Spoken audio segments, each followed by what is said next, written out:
അസ്സലാമു അലൈക്കും വറഹ്മത്തുള്ളാഹി വബറകാതുഹു. ബദർ യുദ്ധം കഴിഞ്ഞ് 7-ാമത്തെ ദിവസമാണ് ആ വിവരം നബി സല്ലല്ലാഹു അലൈഹി വസല്ലമ തങ്ങൾക്ക് ലഭിച്ചത്. അതായത് ബനൂ സുലൈം ഗോത്രക്കാർ അവർ ഒരു സൈനിക നീക്കത്തിന് തയ്യാറെടുത്തുകൊണ്ടിരിക്കുന്നു എന്നതായിരുന്നു വിവരം. ബനൂ സുലൈം ഗോത്രക്കാർ വലിയ കുടുംബമാണ്. മാത്രമല്ല അവരുടെ ഒരു സവിശേഷത എന്താണെന്ന് ചോദിച്ചാൽ ബനു ഗത്ഫാൻ എന്ന വംശത്തിൽപ്പെട്ടവരാണവർ. അറേബ്യൻ ചരിത്രത്തിൽ അല്ലെങ്കിൽ ആ കാലഘട്ടത്തിലെ ചരിത്രത്തിൽ ഏറ്റവും വലിയ വാശിക്കാരും വീറുള്ളവരുമൊക്കെ ആയിരുന്നു ബനു ഗത്ഫാൻ. അവരെക്കുറിച്ച് അഹ്സാബ് യുദ്ധത്തെക്കുറിച്ച് സംസാരിക്കുമ്പോൾ നമുക്ക് സംസാരിക്കാം വിശദമായി. ആ വിവരം കേട്ടപ്പോൾ മഹാനായ നബി സല്ലല്ലാഹു അലൈഹി വസല്ലമ തങ്ങൾ ഒരു സൈനിക നീക്കം നടത്താൻ തന്നെ തീരുമാനിച്ചു. നബി തന്നെയാണ് നായകനായി പോകുന്നത്.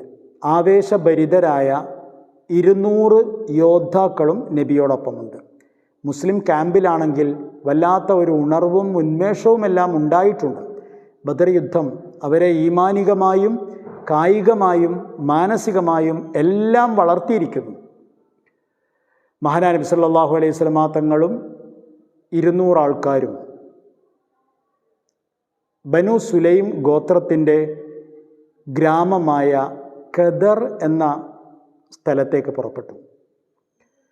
നബി തിരുമേനിയും അനുയായികളും അത്ര പെട്ടെന്ന് പാഞ്ഞടുക്കും എന്ന് സത്യത്തിൽ ബനു സുലൈം വിചാരിച്ചിട്ടുണ്ടായിരുന്നില്ല.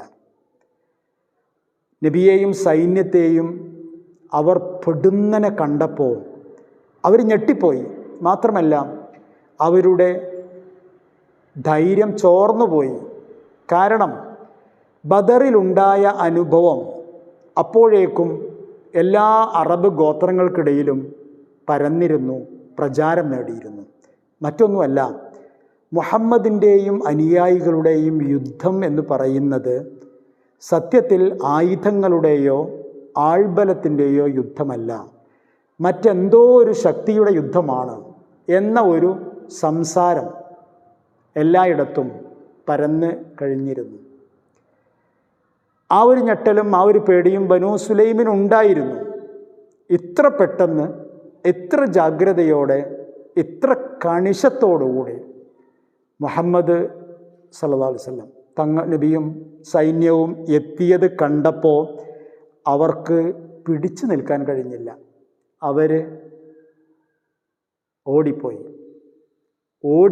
എന്ന് പറഞ്ഞാൽ വല്ലാത്ത ഭയചകിതരായിരുന്നു അവർ. അങ്ങനെയാ ഓടിപ്പോയത്. അതിൻ്റെ ലക്ഷണം എന്താണെന്ന് ചോദിച്ചാൽ അവരോടൊപ്പം ഉണ്ടായിരുന്ന 500ഓളം ഒട്ടകങ്ങൾ, ആ ഒട്ടകങ്ങളെയൊക്കെ തട്ടിക്കൂട്ടാനോ തെളിക്കാനോ പോലും അവർ കാത്തു നിന്നില്ല എന്നുള്ളതാണ്. ആ കാലഘട്ടത്തിൽ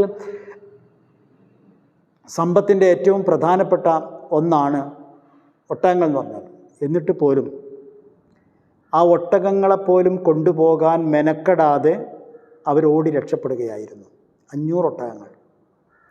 മഹാനായ നബി സല്ലല്ലാഹു അലൈഹി വസല്ലമ തങ്ങൾക്കും സൈന്യത്തിനും ലഭിച്ച ആദ്യത്തെ വലിയ ഗനീമത്ത് തന്നെ ഇതായിരുന്നു എന്നാണ്.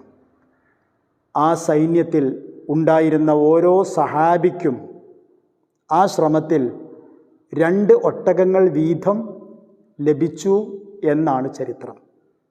പിന്നെ അള്ളാഹുവിനും അള്ളാഹുവിൻ്റെ റസൂലിനും എന്നൊക്കെ പറഞ്ഞുകൊണ്ടുള്ള ഓഹരികൾ വേറെയുമുണ്ട്. അവരോടിപ്പോയപ്പോൾ വലിയ ഒരു സ്വത്ത് ഗനീമത്തായി ലഭിച്ചു. ഒന്ന്.